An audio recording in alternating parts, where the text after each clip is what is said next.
Greetings, Eric Bakker, naturopath. Thanks for coming back. What a beautiful day today. It's grey and cloudy out there, raining and cold. What a wonderful day. Isn't it crazy? We're in wintertime in New Zealand. No doubt a lot of you people in the United States will be in the middle of summertime enjoying your weather. Now, I've got a question here from DarkAndStormy 9235. What an interesting name. Imagine if we all had a name like that, had a number at the end, and maybe one day we'll be robots and we'll be called Dark and Stormy. It's a cool name. So Mrs. Stormy, or Mr. Stormy, says here, Eric, can you please explain fermentation and why I go into a coma after eating foods? Okay, well, the first question I would have for you would be, what type of foods are we talking about here? I really doubt very much that this coma would be as a result of eating eggs or chicken or fish or a protein food. I don't think they'd be a result of eating broccoli or spinach. I think that the coma you're talking about would be the result of eating bread or potatoes or starchy food or candy or stuff like that. Quote me if I'm wrong, but I've got a feeling it'll be a grain or it'll be a refined food. It'll be something that the body acts on quite quickly. When you eat food, you chew food and you swallow it.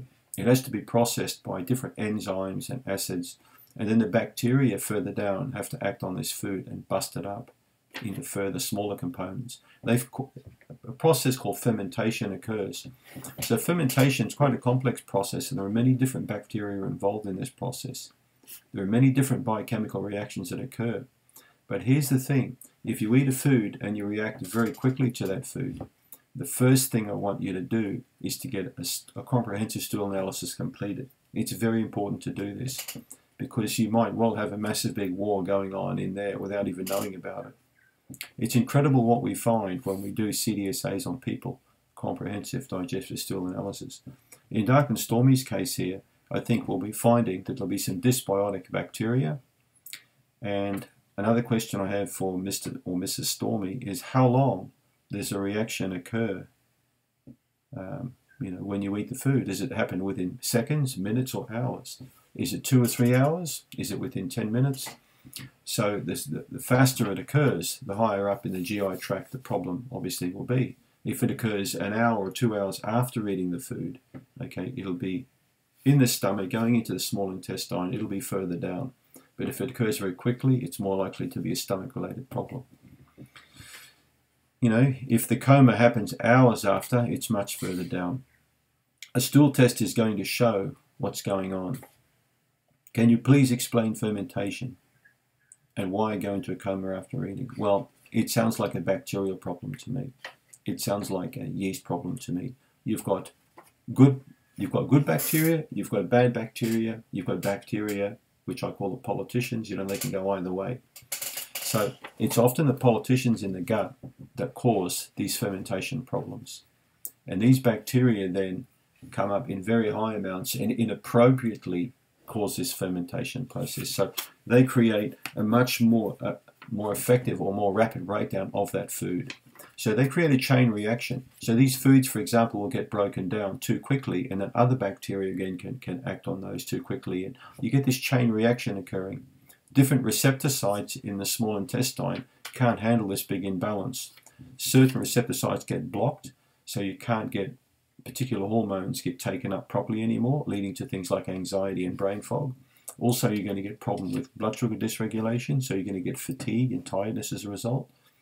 Also, these foods when they do get fermented or broken down or changed into something else, they can produce toxic byproducts like ammonia, for example, or different gases like methane or like hydrogen.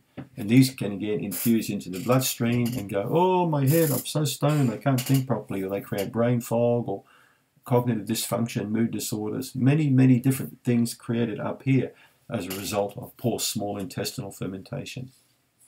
Now, I had a patient yesterday who said every single time I take a probiotic, I hit the roof. Within about an hour, I'm literally like I'm on ice or on meth or something. I'm just losing it, It should be illegal how I feel on probiotics. When we got a stool test report back on that patient, we found that that patient's pancreatic function was up the creek. It wasn't working properly. So a stool test marker, for example, should show There's a marker called elastase. It should be over 500 for a healthy person. This person's elastase was about 95, so it's very poor. So very, very poor, weak digestive system here, the pancreas. Stomach, pancreas, small intestine. So the piggy in the middle wasn't very happy, not happy at all. So the pancreas isn't producing enzymes properly, okay, it's going to act very poorly upon the food or on the supplements that the person's consuming, creating, again, explosive kind of reactions. And that's exactly what happens to this person. So Mr. or Mrs. Stormy, you could have a pancreatic dysfunction. So again, digestive enzymes will soon work out yay or nay. So here's a solution for you. If you don't want to test, try a digestive enzyme, a good quality one. Take one with a meal. If you don't get that coma reaction anymore, it could tell you that the stomach or small bowel is dysfunctional, needs a bit more enzyme support. If that doesn't work, do a stool analysis and check the microbiology of the gut, because you've got a big problem there that needs sorting out. And remember, problems now turn into massive problems down the track. A little bit like North Korea. You know, we didn't get rid of the old guy, now the other guy's in there, it's just becoming a bigger problem. So if you don't want big problems, you tackle them when they're small problems, right? So I think this can be fixed up with a little bit of investigation, a bit of testing, and some enzymes could well help. But give that a try and come back to me and let me know how you go with that. Thanks for the question.